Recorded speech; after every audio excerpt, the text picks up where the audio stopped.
forward, Bill Millsap, the judge, the jury, the executioner.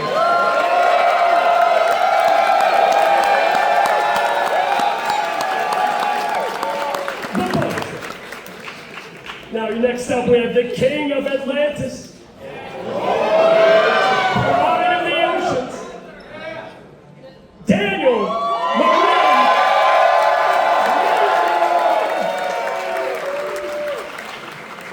A soldier shaped by history, fighting for who he chooses to be. Alaya Mountjoy as Winter Soldier.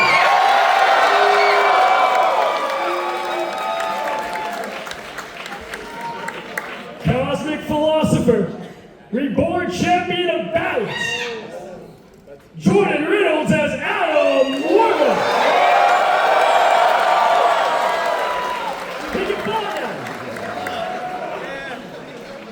And lastly, hope and fear, light and shadow. Two heroes, one unstoppable force. Please give it up for Cloak and Dagger, Hakeem.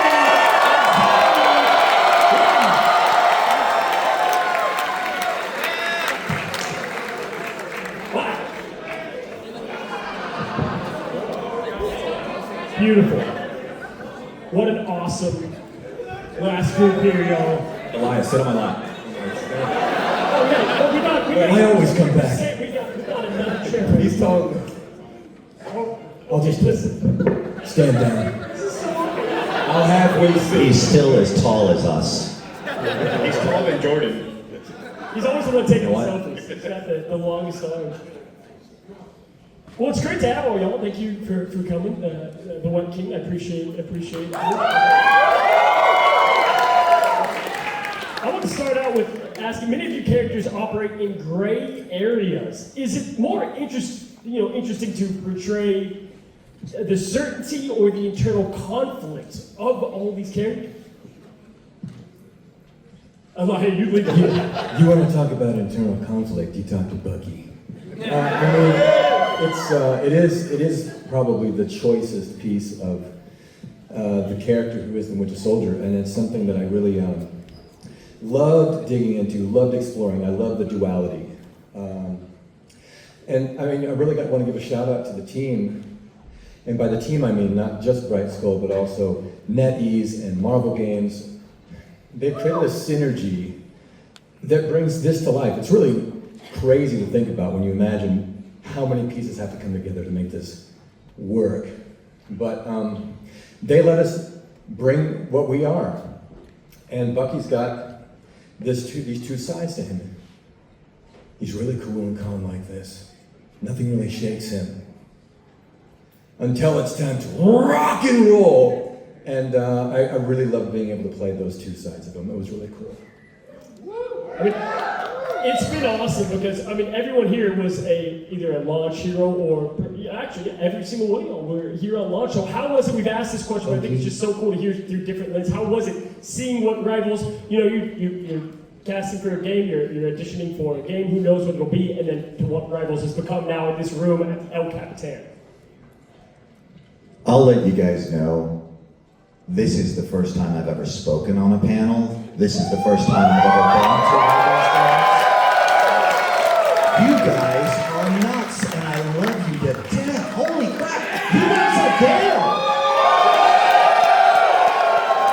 Are your nose bleeding? I mean, look at you guys. You guys are amazing. This guy's got a Punisher comic in the front, looking at you. Yeah, I will sign that shit.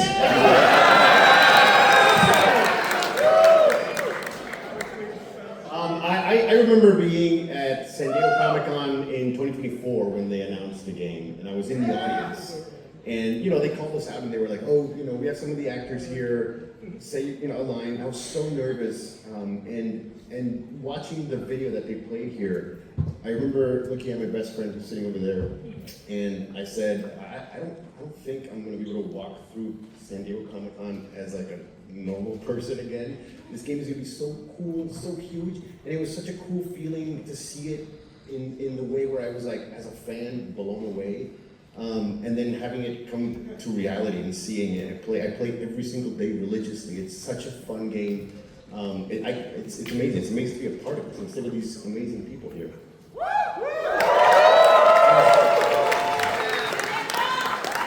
You guys want to hear some voice lines? Hakeem, Xanthi, we'd love to start. I mean, we got to start down there with Cloak and Dagger. I mean, we're going to individualize it. You know we got to do our own. So I'll start with this since you know what time it is when you hear this. You know Cloak is outside. Lights out. We are Cloak and Dagger. We are hope and fear. Okay, old time. Yeah, you guys want to say it together? Y'all gotta get, all right, now, before we do this, I want y'all to, like, just think about all the odds against you. Think about all the energy that's been built in this room, all the community love, all the creativity. And like I said, everything we're fighting for. And I want you to muster up this with us and really feel it, because it's my favorite quote probably of all time, because everything that's going on in the world is just always hits. Are you ready? 3, 2, 1. Up against the world!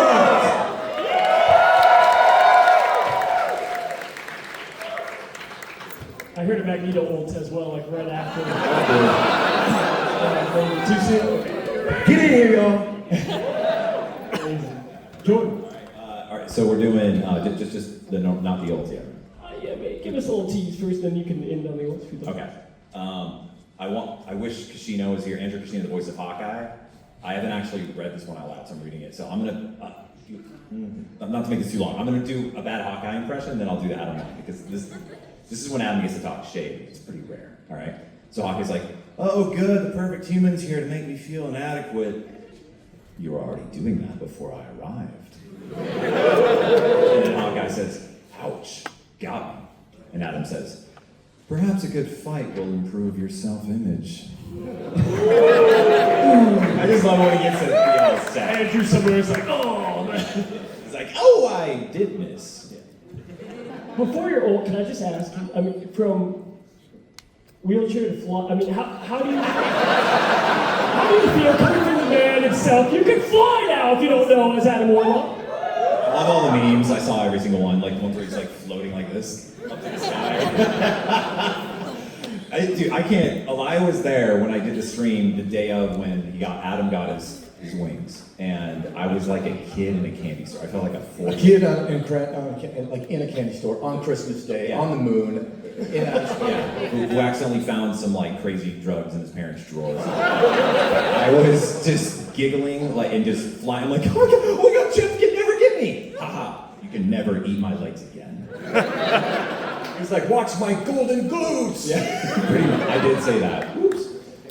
But yeah, I cannot just getting that ability because everyone's just like, Adam's so slow, he can barely walk, and now he can just dodge and do all these amazing moves. It is so invigorating. So I know my Adam mains, we're feeling good, homie. Shout out to the devs.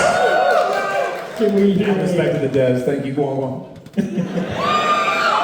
Now, Jordan, imagine all of us on stage are eliminated. We're gone. We need someone. All right. I got to stand because I'm tired of it. And I'm gonna break that phone. I'll get it on. All right, y'all ready? Here we go.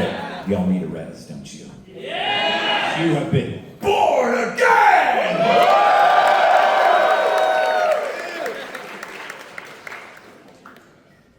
Online. Streaming the other day, as we have, I rediscovered a really great line. I think Riley, shout out to Riley, or maybe Indigo, maybe it was Jules. Shout out to the second row right here. Much love, you guys. Also up top in the front, I see you guys up there. Just know that when Bucky pops off, Hydra is the overhang. I'll never be able to get you. One of the lines that I got I just loved. I was like, oh, I forgot about that line. Congratulations, you made my list. Now you're off it. So, you guys know what's coming next. I propose I do the first 2 words, you do the 3rd word, and then we all do the repeated again together. Always 3. Always the magic number. Here we go. It's ready to serve up some Bucky pie. Armed and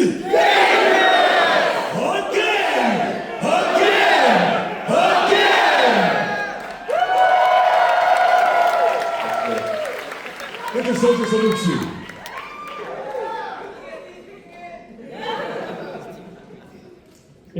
So this is going back to the audition process and whatnot. When I got the audition and he said he's the king of the seas, I thought, man, who is the coolest king? And so I thought of this one line: anything the light touches is our kingdom. Mufasa, and that was my inspiration for Namor. In fact, one of the lines in the audition is everything the light. No, that's not right. It's my kingdom shall rise as swiftly as the seas, and that's just Mufasa to me. So that's one of my favorite lines. It's always my favorite part. I've done a couple of these at the end, just that. I gotta stand up for my own. Give us a roll.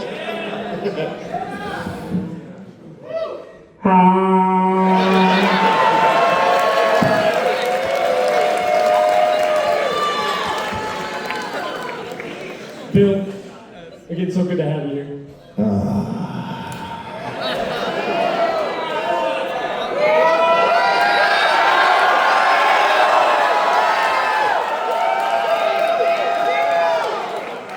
I'm gonna do things my way!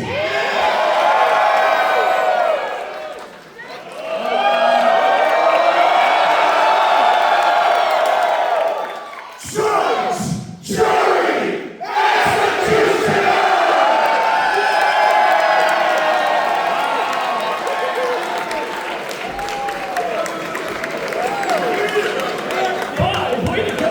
Full team. Don't be Not bad for his first time, I have to say. I am you guys. I am you. I love you all. You know what? I would love to start here. Talk me through, because I think Frank Castle is such an iconic voice in this game, and it's just been so fun to see the Punisher in this light. How did you come across finding the voice to be Frank? I went all the way back to when I first started reading the comic books, and I realized that Frank is a man of low emotion because all of it was stripped from him when his family was stripped from him. So I needed to just basically take out the trash. That's where his voice lies at all times. The only time he gets a little emotional is talking to Penny. Just a little bit. Just a penny. Why? Because she's right around the age of where his daughters would be. I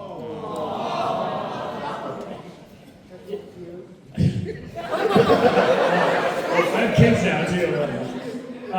Is it hard to display that emotion without going to, because you have to keep it kind of controlled? Well, this is a really funny story. I was one of the first people that was actually recorded for Rivals, and I was in another version of a different Marvel game, and they decided not to use my character in that, and they just brought me and dropped me into this.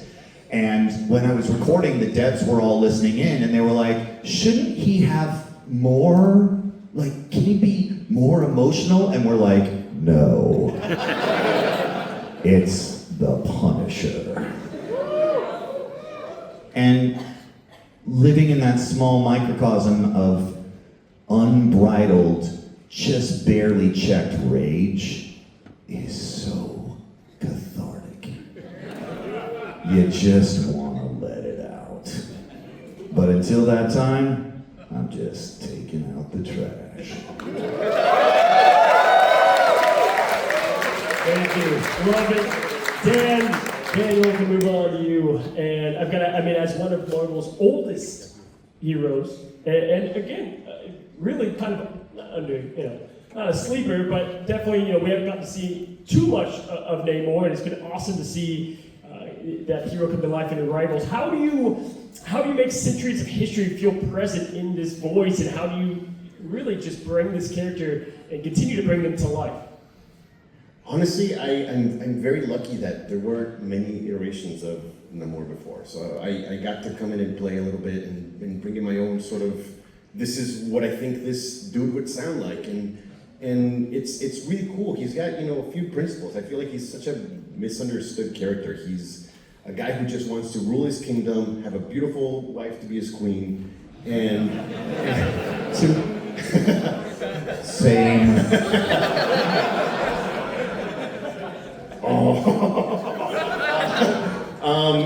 And humans keep taking him down and ruining this for him, and so of course he's gonna retaliate. He's the kind of guy that is gonna be your best ally or your worst enemy, and that's kind of it. He's got a few principles he stands by. He doesn't like people talking down to women in particular, and he stands up for this. And so it's just one of these things of how do you command an army? How do you lead with grace? He's got to be someone who, in my opinion, leads with kindness until he doesn't have to and can't, and he has to explode. So that it's things like that. And I love reading the comics. When I got the part, the first thing I did was get as many comic books as I could, and it informs so much. It informs the lines between my character and other characters. I understand the interactions a little more.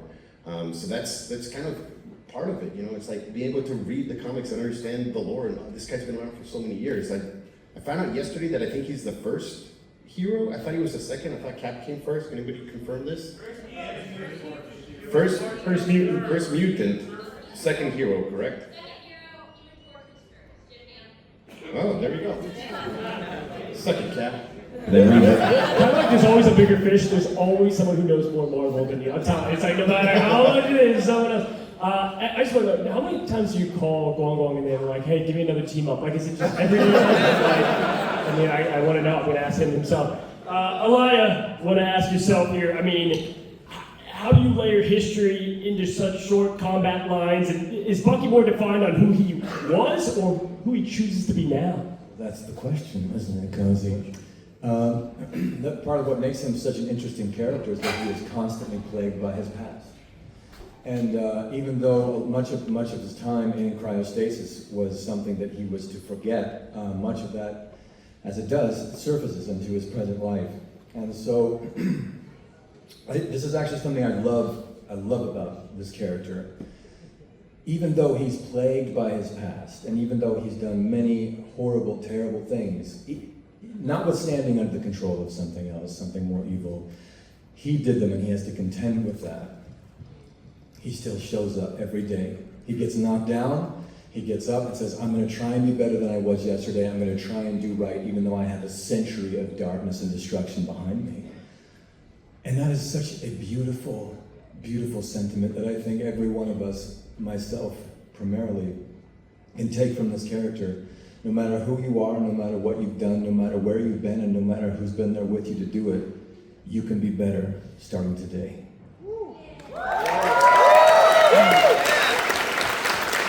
Thank you. Jordan. Alaya for president? I'll be a congressperson, but not president. Can I ask how is it making someone so much philosophical dialogue? You're not an ordinary human. You are a true Adam Warlock. It's something special in Marvel. And how has that been, creating and that voice and bringing that to life? It's really special, and it's hard to not go down, there's so many comics, what do we do, but that's where the brilliant writers at NetEase and Marvel Games guide us, to where, what version, because there's so many versions that various comic book writers have made of all these characters, right? And Adam has not been a good dude in the past, especially in his, mage's phase.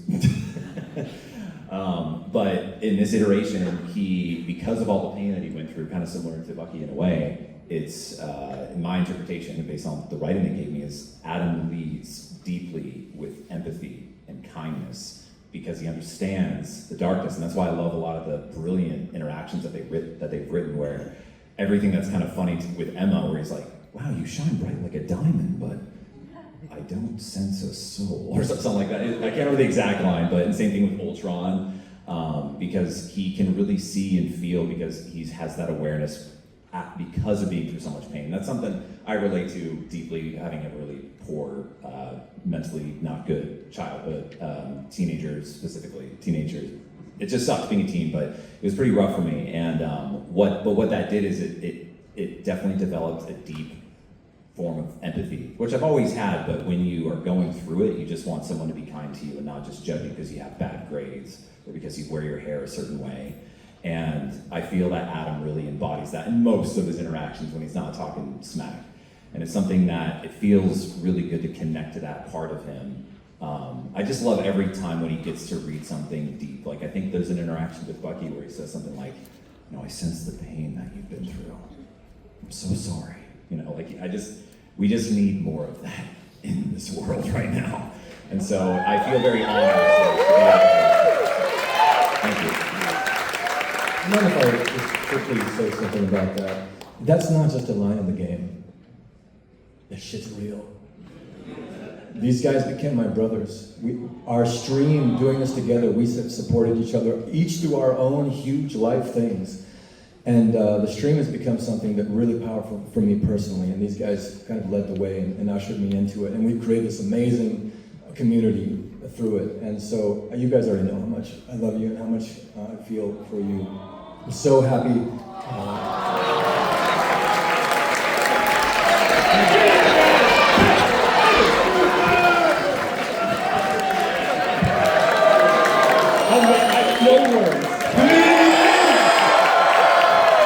Just about to say how awesome it is now that Hakeem is also streaming and then becoming part of the family, and that means Thank you. who's next. I signed up for Discord for the first time, getting on their live stream and couldn't even hear myself. So I was a total noob. It's Judge Judy time. We'll be closing our panel last, and you know what's amazing is I had that question of bonding between the voice actors, and I'm just glad it came out either way, you know, because listen, with two voice an actor and actress playing such an iconic one hero, that is very unique, obviously, not only in this game, but in a lot of games. How has that been in your journey of voicing Cloak and Dagger? I think it's very needed because it just shows that you can't do anything by yourself. You need at least one person, and you should definitely be grateful for that one person. You don't need a whole handful of people. If you got one, that's enough. Yeah, I love that they support each other and they complement each other so well. Tandy is very strong, very passionate about standing for what's good and what's just. And I feel like because Ty's character is more introverted, she feels like she has to stand stronger, especially when the other, other characters that are more experienced and older tend to like talk down to them. She was like, you know, you're underestimating us, you know. Just wait and see what we can do. And I'm assuming y'all met can you walk me through maybe a little bit of the recording, and did y'all, was it separate and then y'all kind of had it there together, and then when did y'all get to meet for the first time? I recorded, I think during the pandemic, so we definitely had, I did not even know what Cloak sounded like until the trailer dropped. Pretty much. So I recorded first, I think, and so maybe you, did they? I just heard Us Against the World. That's all I had to go on. I was like, woo! And when did y'all meet? You two?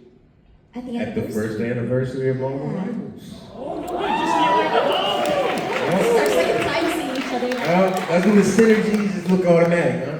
Like it's been going on for years. All right, y'all, please put a big round of applause.